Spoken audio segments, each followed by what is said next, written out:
Hi students, today I'm going to read the first chapter of Middle School Treasure Hunters by James Patterson and Chris Grabenstein.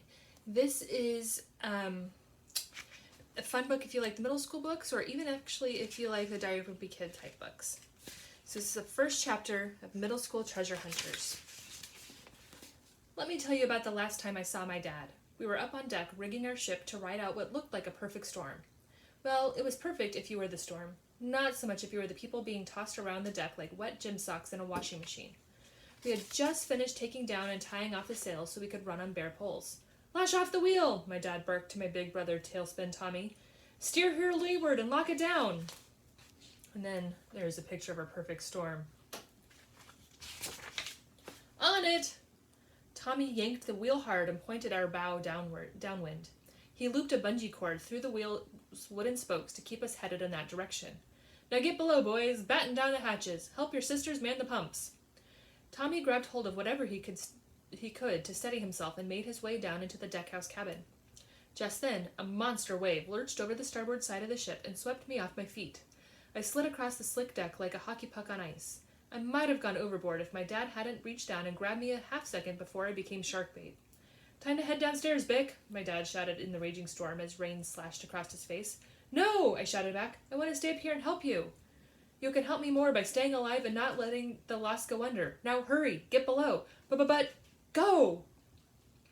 He gave me a gentle shove to propel me up the tilting deck.